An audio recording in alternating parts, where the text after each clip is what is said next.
Welcome back to the pod. Coming to you live from Vancouver, British Columbia. I am currently at home with my family. I'm here for a few weeks, which really feels so good.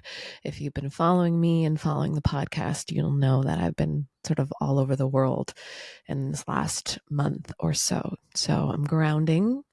I'm coming back to deep rest and, just really looking at what's here now, which is one of my favorite questions. So, as we start the podcast today, what's here now? Just check in with yourself. This is another solo ep. It is the Ali Maz show after all, but I do have some incredible guests coming at you over the next few weeks. But I've been really enjoying these solo episodes because I feel like it gives me the opportunity to teach and to share, which I love doing. So if you're listening to this episode on the week of April 23rd, 24th, and so on, we are under the influence of the Scorpio full moon. And I know what you're thinking. You're like, we just had this big eclipse season, and how much more can we really take? And now we have a full moon that's all about death, rebirth, and transformation. Like, what the hell? Can we get a break? And I'm going to just share a little bit around this. So you might not have been thinking that, but your body and your emotions and your mental probably have been unknowingly. People that are like, I don't believe in the moon, that's fine. You don't have to. But the moon, I talked about this last episode, the moon pulls the tides. The body is over 70% water. The moon has an impact on who we are and how we behave. So let's talk a little bit about the energy of Scorpio. Scorpio is all about birth and death and rebirth and transformation. And I have a lot of Scorpio in my chart. I love Scorpio energy, but it's intense. It has this really dig deep, reveal, kill off what is no longer working. And that's what the energy of this full moon is asking us to do. So, what needs to die in order for something to be reborn? Which is one of my favorite questions always. And I think when I look back at my life, I have killed off many different dreams or iterations or versions of myself many, many times to become who I am today.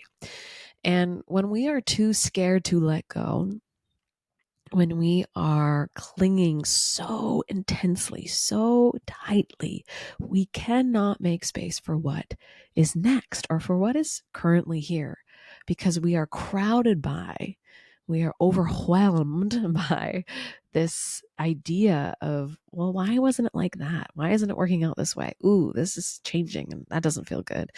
And we stay addicted to the past. We stay addicted to our stress. We stay addicted to our worry.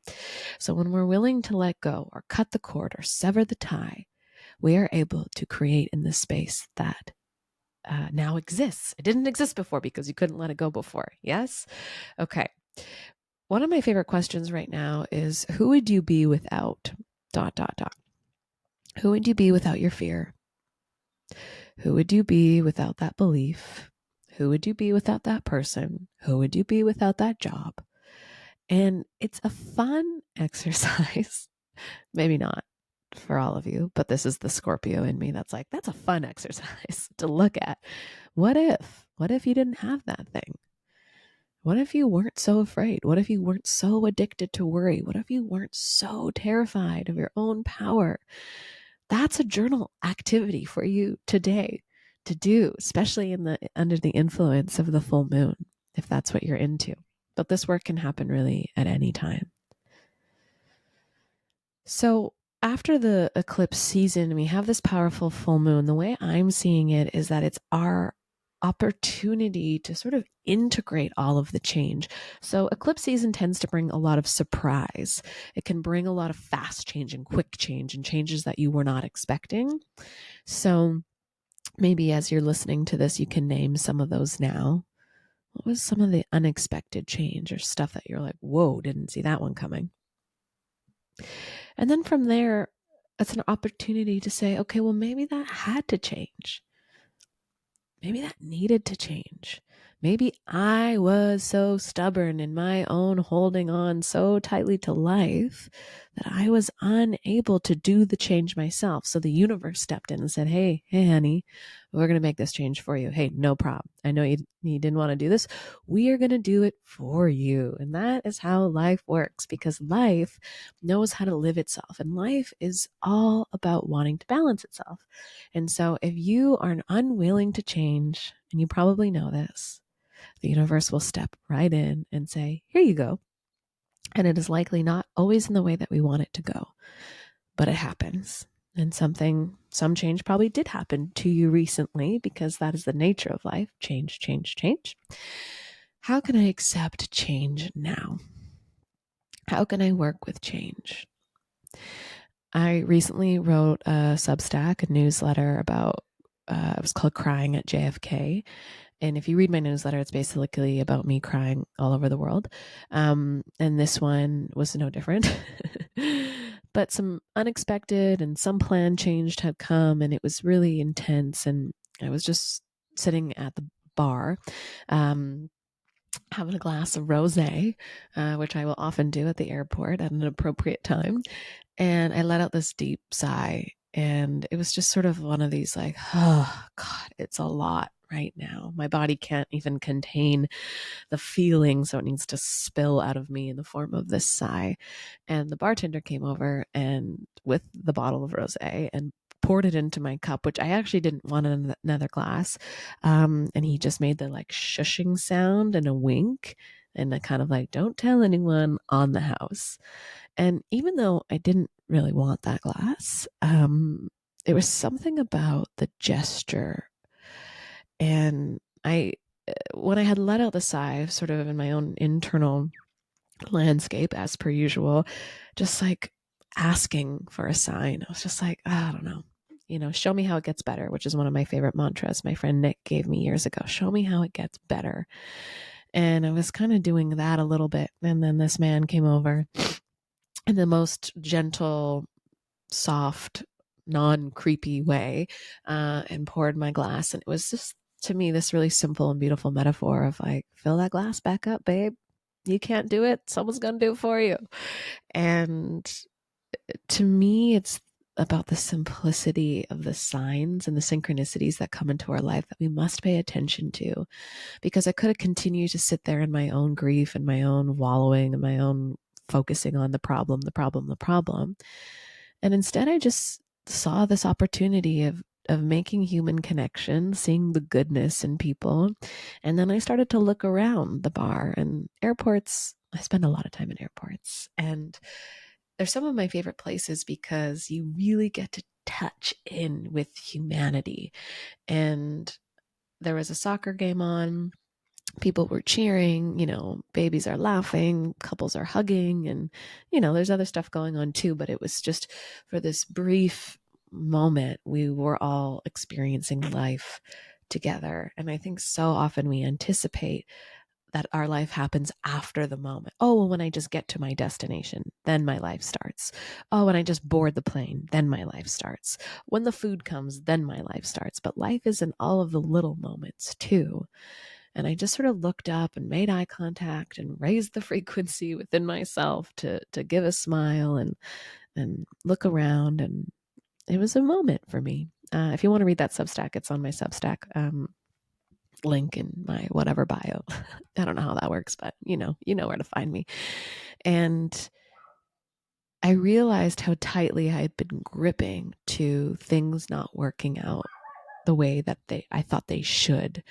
And how tightly I was gripping to the outcome of things. And we're in a big transition point. We're trying to find land in Mexico, and we love this one piece of land. And that day someone had made an offer, or we heard from the broker that someone was making an offer, and we don't have our ducks in a row quite yet to do that. We actually haven't even seen the land. It was sent to us after we had left, but it feels like it's ticking all these boxes. And so anyways, it just sort of felt like, oh man, did we miss out on something? Did we not do the right things? Do we need to get down there right now? And our programming teaches us to sort of always be urgent and always be in a rush and always be making moves. And spirituality teaches us to slow right down and trust the timing of our lives and remember that what is for us is for us. And so I had to take a moment and a beat to go, okay, if that's what's happening, that's what's happening. That's okay. There's going to be something else for us, or it's going to work out the way it's supposed to. On my laptop home screen, it just says everything is always working out for me. And that's another mantra I keep in my life. It's just, it's always working out. And when it doesn't, quote unquote, work out, it just means it's still working out for you. You just don't know how yet. And so it's a trust fall into life instead of running after life and trying to grab it, which is how most of us live, or certainly I have always lived. I'm in this process of what happens if I take my hands off the steering wheel and I actually take my weight back into my heels and do a trust fall back for life to hold me as a whole new way of being. And some days I do it really well, and other days I'm blowing it. I'm really blowing it, but that's okay. That's the human experience. That's what it is to be human. So, under the influence of the Scorpio full moon, I mean, you can listen to this episode at any time and it still has power or value.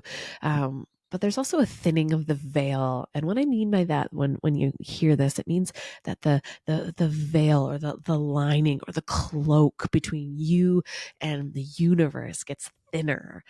And I think of it as a way to kind of bring my dreams up, or talk to God, or talk to my guides, or talk to my angels, our ancestors. That just feels it's a sensation of I don't even know how to articulate it, but it's like it's thin. It's thin. You're like, hey, and they're like, hey, and it's not so thick or heavy. Communication can get a little easier. So I love that opportunity to go a little deeper with meditation, or this would be a cool time for a breathwork practice or experience, and definitely a time of working with your emotions, because the full moon is illuminating, it's amplifying, it shines the light right down on what you need to see.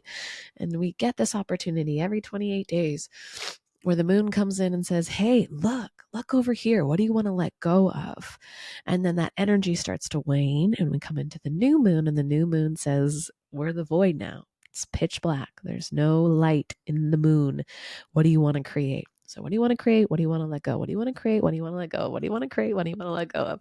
And if you listen to my last episode, it was all about cyclical beings and how we exist in the cycles of nature. And the cycles of nature have everything to teach us. Everything, everything, everything. So as we process the big changes of the eclipse and we come into this transformation of the Scorpio full moon, to me, it has this energy of there's no going back.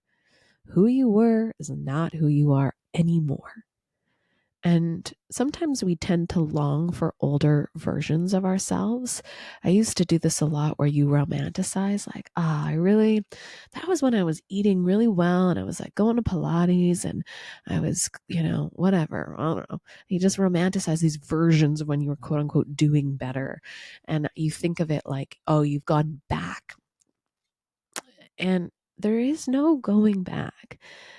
It's one of my favorite ways of explaining this is like it's a spiral staircase. It's not a hamster wheel. So even if you feel like I'm hitting on the same pattern, I'm hitting on that same thing I'm always dealing with, there is another level of consciousness. Even if it's the tiniest little bit of consciousness that is here, you're seeing it from one step above than you saw it the last time, and one step above than you saw it the last time again.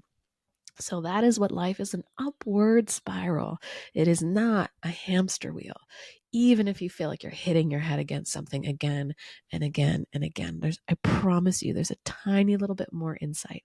There's a tiny little bit more perspective that exists. But if you are not examining your life, you're going to miss it. Life is asking us to witness it. It's not asking us to push it and rush it and force life. No, life just says, hey, pay attention. I've got everything you need. You just need to listen to me. You just need to pay attention to what I'm showing you. In that moment where I was like, show me how it gets better. And the man came over and poured me a glass of rosé and just, saw that I was a gal in need. Life said, hey, someone is going to fill your cup right now. Look around, open your eyes. Humanity exists right here. There's laughter here. There's love here. Change your perspective, change your mind, change your life. This is what all my yoga students know. I yell this at yoga teacher training, change your mind, change your life. But it really is what changes our life, is when we change our minds, when we change the way that we see things. And accepting change is one of the most challenging things, but so is being in resistance. That's also challenging. So you choose the hard. And when you're in resistance to change or in resistance to life, call it anti-life, where you are pushing life, it's coming in on all sides and you're going, no, don't, versus being in acceptance. Okay, this is coming in. Okay, curious. All right, here we go. And you become a big wave surfer. That's what my teacher Amy calls it. You're just surfing the big, big waves. But it gets you somewhere. When you are in acceptance, even though it's hard, it gets you through, it gets you forward, it gets you moving through, versus when you are in a place of resistance and getting sort of beaten down by life and staying in that, and then it lessens, and then you get in resistance again, and then it lessens. That starts to become this contraction and expansion, and it's very challenging. We can get stuck in that. Versus life is coming, it's happening, I'm going to accept it, I'm going to move forward. It's going to be hard today, it's going to be shitty today, it's going to be rough today. Okay, show me how it gets better. And that flow of things where you release this idea of, why isn't it better? Why isn't it more perfect? This isn't how it was supposed to be. And being mad at life versus saying, I trust life. I'm getting the lessons that I need to get right now, and I'm going to be okay. So however you wish to do that, however you wish to choose to be okay today is the work. No one is going to do that for you. No one is coming to save you. And that's a tough one, because most of us were, raised on Disney films where the prince in shining armor comes and saves us and gives us this really beautiful life. And especially a lot of women have that idea that, if you just keep it cute and keep it tight, someone's going to come along and give you everything you need. No one can give you what you need. Only you can do that. Only you can do that. And sometimes that's really frustrating. I certainly have been in positions where I hit the wall and I'm like, why? Someone help. My God. And yes, there is support, family and friends, and a lot of us need to get better at asking for help. But at the end of the day, no one can do the work for us. It is your work to do. And so full moons, to kind of tie this in, give us the opportunity to cleanse and release and take stock of where we're at. Notice where we're gripping, notice where we are in resistance to life. And then how can we tune up a little bit? How can we find more trust? How can we say, okay, hey, this is hard right now. I don't know the answers, but I trust. And I have had to catch myself a lot lately, because what keeps coming through me is, what the F am I doing? What the F am I doing? What the F am I doing? I just get caught like, oh my God, if I see people, hey, how's it going? What are you up to? Where do you live? And I'm like, I don't know. What the F am I doing? And if I choose to focus on what the F am I doing, it's going to spin me out. It's going to make me crawl back into an old life, an old version, but we can't go back. Can't go back. I'm standing on the precipice of jumping. Well, probably I've already jumped. Now maybe I'm mid-air going, what the hell? And so I've created maybe the circumstances where there is no choice but to trust. And I actually wish I would have done it sooner. Trust my life more back then. But I guess as we get older, we have more evidence. that it always works out. You always get what you need. Name a time when you didn't get exactly what you needed. It might have just taken a lot longer. And when you didn't get the thing you needed, you got something better. This or something better. This or something better. One of my teachers, Onami, says that is her definition of surrender, is it's this or it's something better. But I can relax into life knowing that life has got me. Can you relax into life knowing that life has got you? Can you relax into life knowing that life has got you? I don't know. I just felt like we all needed to hear that like 3 more times. So, with this energy, regardless of when you're listening to this or not, can you take the grip off the steering wheel of life just a little bit more? Can you recognize that, life is a squiggly little path? It is not linear. It's not straight up and down. And that life is just wanting to be witnessed by you, listened to by you, to see you're perfectly on the right path, the right track. You're getting the lessons you need to prepare you for the next. Let yourself be prepared. What a gorgeous ritual life is performing on you right now. What a gorgeous ritual life is performing on you right now to prepare you for what is next for you. And then that's exciting and hopeful. Like, I don't know where I'm going to be in 6 months from now. I have no idea, but I know life is rooting for me. I know that God's got me. That's what trust in life feels like. And when you become anti-life, when you become in resistance and forceful and pressing up against life or making life be more urgent than it needs to, we're missing the signs. We're missing the point. We're missing the beauty. We're missing the people cheering at the soccer game and the lovers embracing and the child laughing.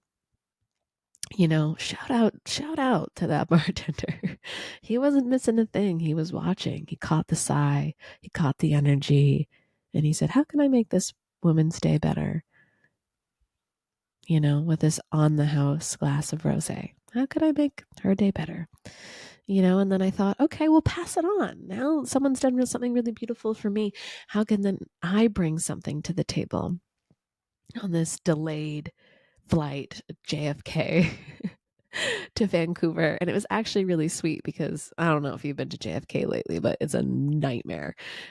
Even like priorities security is like, it's an hour plus. And so whatever, we're all fighting for our lives through there and get on the plane and I go to sleep and whatever. And towards the end of the flight, this man he bonked me like pretty hard. I was in the aisle seat and I kind of just was like, whatever, went back to sleep. And when we landed in Vancouver, that same man got up and kind of rushed to the front. I don't know if you guys have traveled lately, but it feels like a new thing to me where the seatbelt sign goes off and then people from the back rush to the front, even though they're, if you have a connecting flight, 100, be my guest. But this flight landed, it was delayed, but it was a late flight. So, but I think it's just, did people forget that alternating? I don't know. I feel like Canadians know how to do this. I'm not going to get into all that, but there was a lot of me first happening on this flight. And this really sweet girl that was sitting beside me was like, hi, are you okay? I'm so sorry. That man bonked you. And I was like, oh yeah, I'm totally fine. And she was like, oh, are you European?